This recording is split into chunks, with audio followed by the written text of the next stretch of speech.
ताला वला तुबद्दिर तब्दीरा इन्नल मुबद्दिरीन कानू इख्वान अश-शयातीन व काना अश-शैतानु लिरब्बिही कफूरा वक़ाल अयज़न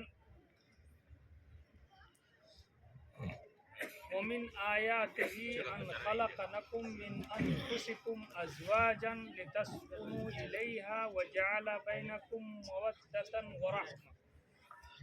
ये अल्लाह तबारक व तआला ने समाज को चलाने के लिए मर्द और औरत के रिश्ता को कायम करने का जो तरीक़ा दिया है कि एक अजनबी मर्द है एक अजनबी औरत के दरमियान, ये अल्लाह की बड़ी निशानी है। अन खलक़ लकुम मिन अनफुसिकुम अज़वाजन, कि तुम्हारे ही नफ्स से तुम्हारा जोड़ा बनाया है। लितस्कुनु इलैहा, ताकि तुम उससे सुकून हासिल करो। व जअल बैनकुम मवद्दतन व रहमा, और आपस में तुम्हारे आपस के दरमियान अल्लाह तबारक व तआला ने रहमत और उल्फत पैदा करने का सारा ज़रिया मुकर्रर कर दिया है, बना दिया है, तैयार कर दिया है। ये है निकाह, जिसको अक़्द ख़ानी कहते हैं, और शरई निकाह होना चाहिए। अल्लाह तबारक व तआला हम लोगों को तौफ़ीक़ दे।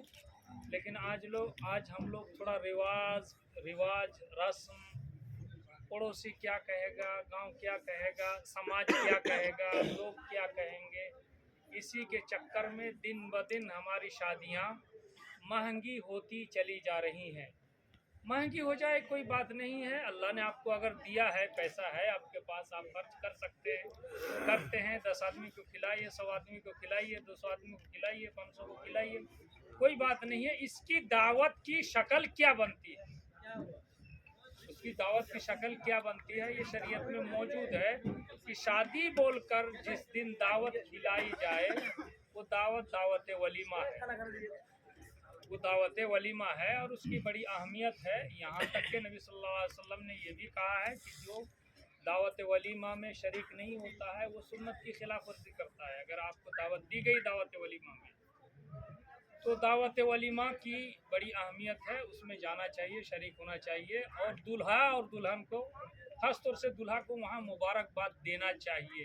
लेकिन हम लोग एडवांस ही मुबारकबाद देंगे इंशाअल्लाह कि बारकल्लाहु लका व बारक अलैका व जमा बैनकुमा फी खैर। ये सबसे अहम दुआ है जो नबी करीम सल्लल्लाहु अलैहि वसल्लम ने सिखाई है। तो आज एक सनाबिली, दिलशाद सनाबिली का निकाह होना तय पाया है मौलाना शमीम अख्तर सनाबिली की बेटी के साथ। तो ये 2 नस्ल है, और 2 नस्ल को यहाँ जोड़ने का काम इंशाअल्लाह अंजाम पाएगा इंशाअल्लाह। लेकिन हम लोग इस महफिल में बैठे हुए थे, बारात आई, और ये जो पटाखा धूम धड़ाका जो शुरू हुआ, अल्लाह की कसम इससे पहले कभी इतने लंबी देर तक, ये क्या एक जगह पर पटाखा चला था। तो मौलाना रहमतुल्लाह सल्फी साहब निकाह पढ़ाने वाले थे, बगल ही सिमरिया में। हमने कहा भी निकाह मत पढ़ाइए, छोड़ दीजिए, नहीं तो ये लोग पटाखा रोके। फिर उन लोगों ने फ़ौरन दौड़ के जाके पटाखा रोका। तो इस तरह से पटाखा फोड़ना कौन सा जश्न है और कौन सी खुशी है, क्या हासिल करने जा रहे हैं? अपने ही पैसे को आप आग बनाकर उड़ा रहे हैं। कम से कम 4-5 हज़ार का तो पटाखा आपने जला ही दिया होगा ऐसे ही। उसके अलावा अगल बगल में जो लोग भी रहते हैं, मौलाना रहमतुल्लाह सल्फी साहब हार्ट के पेशेंट है। मैंने कहा कि आपके हार्ट पर तो कुछ असर हुआ होगा, आपके हार्ट पर तो कुछ असर हुआ होगा, इतना धूम धड़ाका जो हुआ। तो नाउजुबिल्लाह, ये तरीका दुरुस्त नहीं है। गार्जियन मौजूद है दोनों तरफ के। मैं आपसे गुजारिश करता हूँ कि बच्चों को समझाइए, बच्चों को समझाइए, कंट्रोल कीजिए। समाज में बहुत सारी जगह हैं कि एक बच्ची की शादी रुक जाती है चंद रुपये की वजह से, मामूली चीज़ की वजह से रुक जाती है। लेकिन आप, अल्लाह ने आपको दिया, खर्च कर रहे हैं, कीजिए। लेकिन ये खर्च दायरे से आगे आगे ना जाए। मैंने एक आयत पढ़ी थी सूरह इसरा की, वला तुबद्दिर तबजीरा, फजूल खर्ची के दायरे में नहीं जाना चाहिए, फजूल खर्ची नहीं करना है। इन्नल मुबद्दिरीना कानू इख्वान शयातीन, ये फजूल खर्ची करने वाले ये शैतान के भाई होते हैं। और ये तबजीर बिज्र से आता है, बिज्र माने बीज, बिज्र जो है बीज, मुफस्सिरीन ने कहा बिज्र बीज से आता है।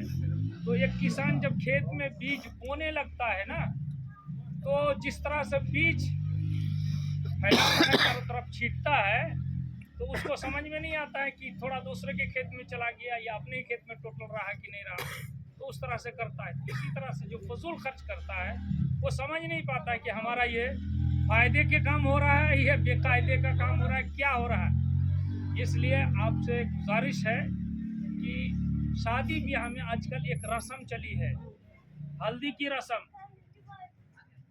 एक नई रस्म पैदा हुई है, हल्दी की रस्म।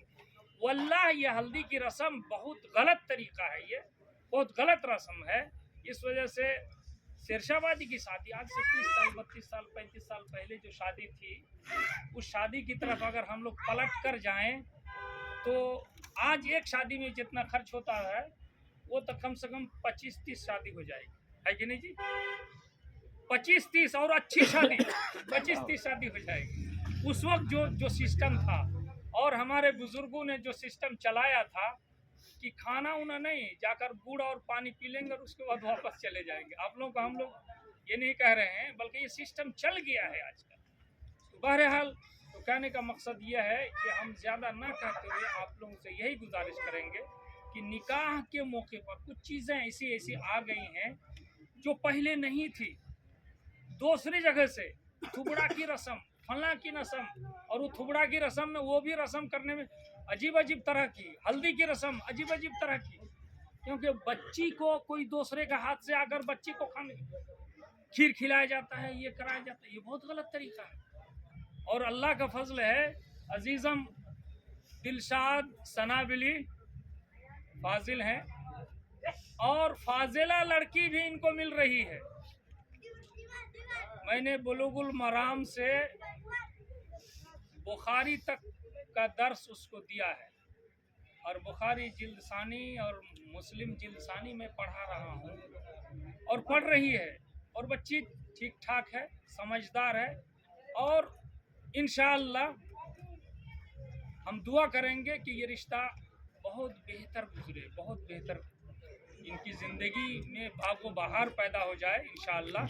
लेकिन आप लोगों से कहने का मकसद ये है कि शादियों को जितना मुख्तसर करने की कोशिश आप करें ज़्यादा बेहतर है। अल्लाह तबारक व तआला हमें इसकी तौफीक अता फरमाए। अब हम लोग असल मकसद की तरफ आते हैं। इन्नल हम्दुलिल्लाहि नहमदुहु व नस्तईनुहु व नस्तगफिरुहु व नुमिनु बिही व नतवक्कलु अलैहि व नऊज़ु बिल्लाहि